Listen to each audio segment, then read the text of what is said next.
Now, from Wish TV, your local news source, this is All Indiana Politics.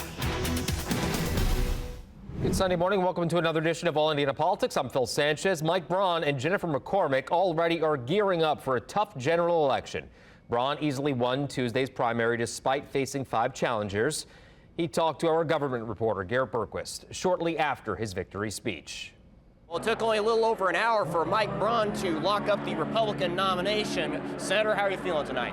Well, whenever you do something like this, or like when I was talking about running for Senate, those are hard efforts, and you enter into them knowing all the things you might run into. And back then, it was a different dynamic. Here, it was one where it would have been a lot easier to probably run for re-elect to a second Senate term. I wouldn't have done that more than 2 terms.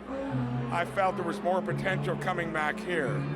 And I'm going to craft an agenda for Hoosiers, I think, that'll take us to a place we've never been before, based upon freedom, opportunity, and knowing how the system works in government to improve everybody's lot in this state. And I look forward to do that, yeah. In your victory speech, you spoke of the need to have a thick skin and then to forgive, and you said you've fielded calls from some of your primary rivals pledging their support. How did those calls go? So everyone is called other than one, and I assume that'll be soon, along with Governor Holcomb, and I like that. So we're going to circle the wagons to make sure we as Republicans, carry the day in November. And I think I'm going to bring a lot of people along that haven't come along before, and I look forward to that. So I view it as a challenge. As much as I savored building that little business over 37 years into a regional, then national company, blessed with 3 of my 4 kids actually in it, I put this on that same level. And proud of the Senate record. I just think you can do more back here. And how do you bring those voters on board, both the ones who might not have considered you before, or else the people who came out in this primary but supported someone else? So they need to check around, talk to people that know me, and know that I get along with almost everyone, but I stick to my principles. I just figure out innovative ways to get things done. That's generally appealing to most people. In terms of switching from the Senate to the governorship, what's the most appealing part of that as opposed to staying in the Senate? I was one of 100 in a place where you're told to just do nothing for 6 years and learn the system. We've been one of the most effective Republican legislators in the last Congress, and we will in this one again. We've done a lot in terms of constituent services for Hoosiers, solved 13,000 cases where Hoosiers get entangled with the federal government.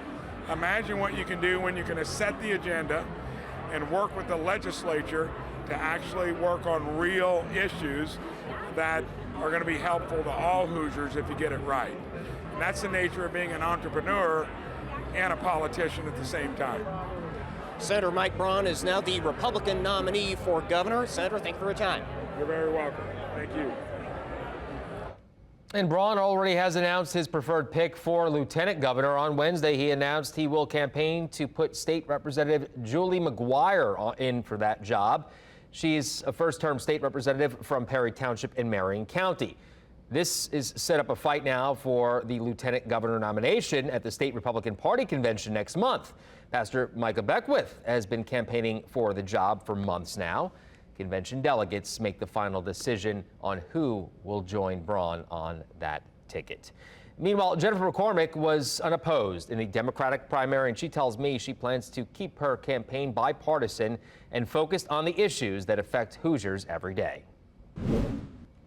On the Democratic side, Jennifer McCormick is now the nominee. Dr. McCormick, good to see you. Congratulations. Thank you for joining us. Thank you for having me. So you now know that you're up against Mike Braun. How confident are you that you can beat him?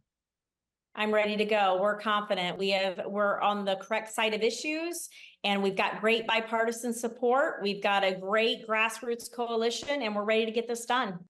How does it, now that you know who the other candidate is, how does that change how you campaign going forward? You know, we've been campaigning in a way that is very bipartisan in a strong way. We're also traveling all 92 counties. We're making sure that we're developing that great grassroots coalition that is strong and that is large. And so we'll continue to do what we're doing, stay focused on the issues that Hoosiers are concerned about in their daily lives, meaning good paying jobs and education for their kids and child care and, restoring our reproductive rights and freedoms. So we're going to continue what we've been doing, and we're ready to go for November. I know it's early, but for people out there who maybe are undecided, tell them what the difference is between you and Senator Braun. Yeah, and that difference is clear. So I am going to fight to restore those women's reproductive rights and freedoms and fight for the independence of all women. I'm also going to fight for education, in particular, 90% of our families that choose public education and good paying jobs. And I'm also going to fight for environmental issues. We deserve to have our water. So the differences are clear. I also believe that we're better if we're not focused on fear and chaos, if we're focused on optimism and opportunity. And the choices could not be clearer. So I would assume that from this point on, you and your team get together and you have conversations about the type of voter that you're going to be focusing in on, right? Did that change tonight? We know we're really, really focused on energizing the Democratic vote and the independents. And now we know, too, that we've had already great bipartisan support, but there were 60% of the voters tonight that showed us that they did not like their choice of Braun, and we welcome them to join us.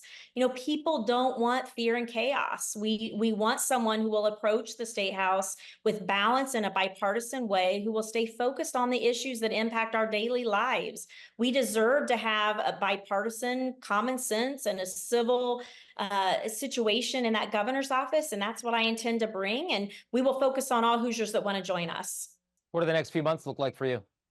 They're going to be extremely busy. They're going to be extremely exciting. And again, we welcome all to join us. We'll stay focused on those issues, and people can go to McCormickforGov.com if they want to help us out, donate, volunteer. And we're just going to be really busy traveling, listening. We have town halls that are coming up again. Those have been extremely well attended and well received, that people appreciate we're out listening and getting into the voters and having conversations. When you have these conversations, what are you hearing about the most? I'm hearing a lot of commonalities. We have Republicans and Democrats and independents and libertarians that are showing up, and we're trying to find those commonalities to move Indiana forward. We're also hearing people are tired, they're frustrated, they're ready for change. And so they're very open about that. And they're trying to do their homework on the candidates, and I commend them. But I keep telling them, if you're wanting someone to bring back that stable but yet move Indiana forward, we have an option for them. Well, Dr. McCormick, again, we appreciate you coming on. Thank you so much. Congratulations. Thank you so much. And that's not the only big decision voters made. Dr. Valerie McCray easily defeated Mark Carmichael in the Democratic U.S. Senate primary. She will face Congressman Jim Banks, who was unopposed, and Libertarian Andrew Horning. In the 5th congressional district, meanwhile, Victoria Spartz survived challenges from 8 other Republicans in her bid for another term. She will face Deborah Pickett, who beat Ryan Feniger in the Democratic primary. Former Indianapolis Mayor candidate Jefferson Shreve won the 6th District Republican primary. This is to replace retiring Congressman Greg Pence. Democrat Cindy Worth was unopposed in her primary. Libertarian James Seniak will join them on the November ballot. And in the 3rd District, former Congressman Marlin Stutzman won the Republican primary to succeed Banks. Kylie Adolph won the Democratic primary. They joined Libertarian Jared Lancaster in the general election. All right, coming up, Indiana's best political team unpacks the results of the primary and gives us a first look ahead to the general election. Welcome back to All Indiana Politics as we welcome in 2 members of Indiana's best political team, Republican Whitley Yates and Democrat Arielle Brandy. Good to see you both. We have a lot to unpack from the primaries this week, so let's get right to it, shall we? Mike Braun easily defeated 5 challengers in his bid to be the Republican nomination for governor. Whitley, what does his performance compared to his rivals say about where the Indiana Republican Party is right now? I mean, let's be honest. The Republican Party had a strong bench of talent in this primary. They had over 5 candidates on the ballot vying for the top spot of governor. And he was able to not only set himself aside from the other 5 candidates, but he was able to win in a way that he was the obvious choice for Republicans. And so I think as everyone is looking toward November, they are going to be in unison with this choice, no matter who their pick was in May, and carry him over the finish line to become the next governor of Indiana. So Arielle, Braun's opponents all quickly endorsed him and vowed to support him. Suzanne Crouch is about $3 million still on hand. How worried should Democrats be about that? I don't think that we have to be worried at all. I mean, honestly, if you look at the numbers, Braun didn't get majority of the votes from his own party. Folks had different picks in that time. But then also, too, there was still a very concerted effort by folks to be able to kind of skew him even getting the nomination by pushing for Democrats to vote and pull a Republican ticket in order to not have Braun be the nomination. Obviously wasn't successful, but I do think that there is something there with saying that Republicans might not have all rallied around him in the beginning. And I don't know if they're going to do that in the general. I think we might have an opportunity for McCormick to pick up some of those voters that don't want a MAGA extremist at the highest office of the state.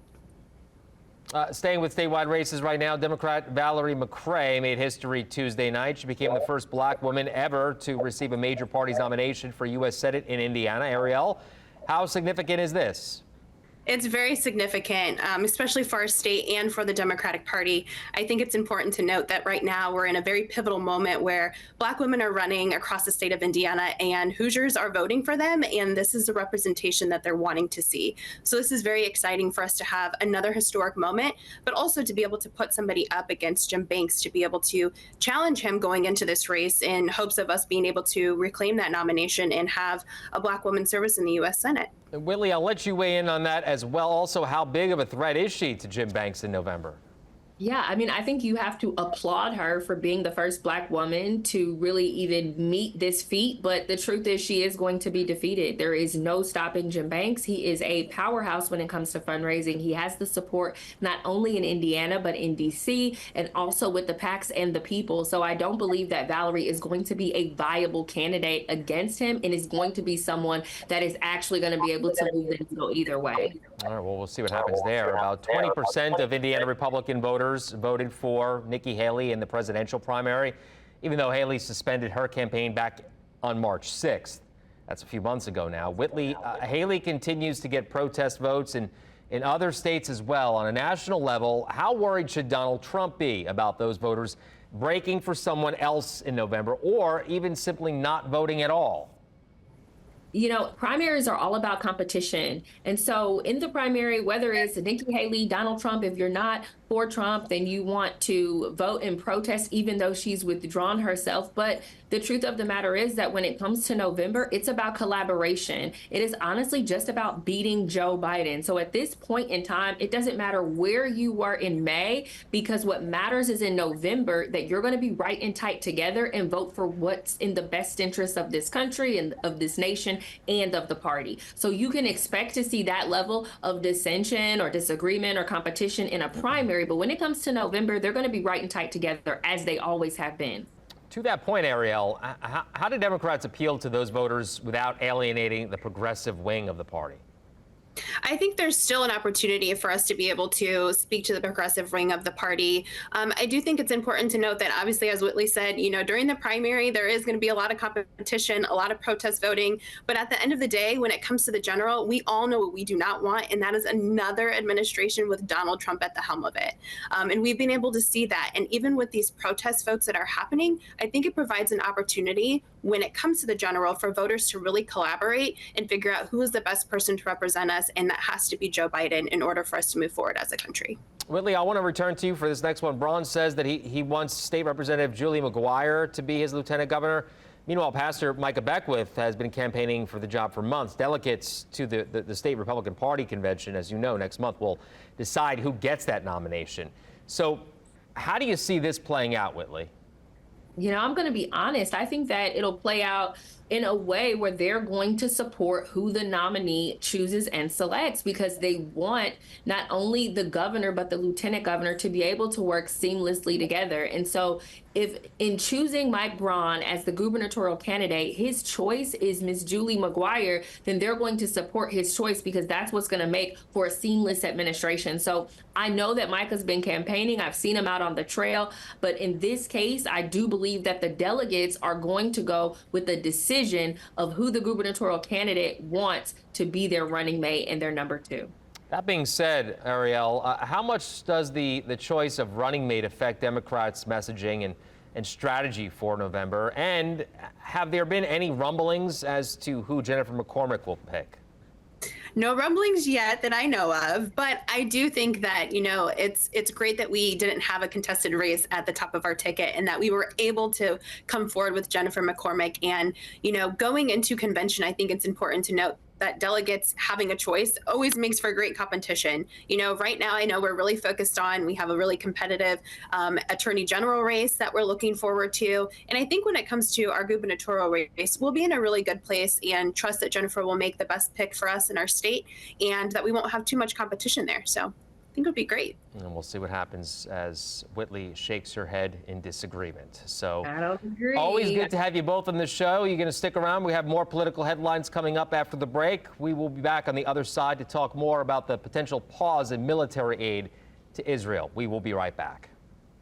All right, welcome back. Still with us are Republican Whitley Yates and Democrat Arielle Brandy. Indiana's primaries weren't the only political developments this week. President Joe Biden says the U.S. will cut off the supply of weapons to Israel if Israel invades the city of Rafah in the Gaza Strip. He already paused the shipment of some 3,500 bombs meant for Israel's military. Arielle, was this the right call? I do think that this is something that not only the folks in this country have been calling for, but we've seen so many protests around this country that this stop of aid into Israel is something that necessarily did need to happen. I think it's also important to note, too, that some might see this as being a little bit too late, especially for the amount of lives that we've seen lost in this process. And so I think it's important that, yes, while this aid is stopping, I do think that Biden administration needs to understand that a permanent ceasefire is exactly what is being demanded by the people and that he needs to follow through with in this process. Whitley, your thoughts? I don't think Biden has the best foreign affairs experience at this level. We've watched him fumble all of these, the Ukraine and Russia war. We watched him fumble Afghanistan. When it comes to this, and this is a very serious topic, and I know that specifically on the left and progressives are wanting not only a ceasefire, but they're wanting a lot of other things when it comes to what's happening between Israel and Gaza. But the truth is that Israel is our ally, and they have been our ally. And a lot of the moves and maneuvers that he's doing now as we get closer to November is beginning to paint Israel as an enemy. And so you cannot have someone that is an ally that is relying on you in a time of need and you not support and stand with them. And so I think in this time, Biden has caved into the progressives of the party, into all of the protests of the people who want him to do all of these different things, the further left faction of the party, as opposed to standing with our allies who've stood with us. Whitley, does the U.S. have a moral obligation, though, to stop the death and starvation of civilians in Gaza? Absolutely. And that's why they have been providing aid to Gaza in particular about this topic. They've been providing water, they've been providing food, and other nations as well has also been providing aid. I understand wanting the ceasefire, but you cannot have someone come attack you, punch you, and then you retaliate and they say that you're punching too hard. I understand that there are other things happening within the area and that this conflict has been going on for years and years. And I do believe that there should be talks about coming to a resolution. But at the same time, I think that we have an obligation to our allies to support them. We have an obligation to Israel in the relationship that we've built over. Arielle, I want to give you the last word here, though. I'm running out of time, 30 seconds left. How does this hurt or help the president going forward, politically speaking? I think it's uncertain right now. I think right now, for progressives on the left side of the party, this is something that they absolutely have wanted. Providing aid to Palestinians right now in Gaza is and should be a top priority, especially for what we're seeing in that country. No longer should we be supporting or trying to push a country into starvation and the dying off of their people in generations. I mean, we have to come to some sort of resolution for this. Okay. We will leave it there. Ladies, good conversation. Always good to see you both. Love having you on the show. We'll talk to you soon. Thank you. We'll be right back. Thank you for joining us for All Indiana Politics this week. We'll be back here next Sunday morning, as always, at 9:30. And be sure to tune in at 11 o'clock right here on Wish TV. The Hills Sunday with Chris Steyerwalt will join you then. And have a great rest of your weekend.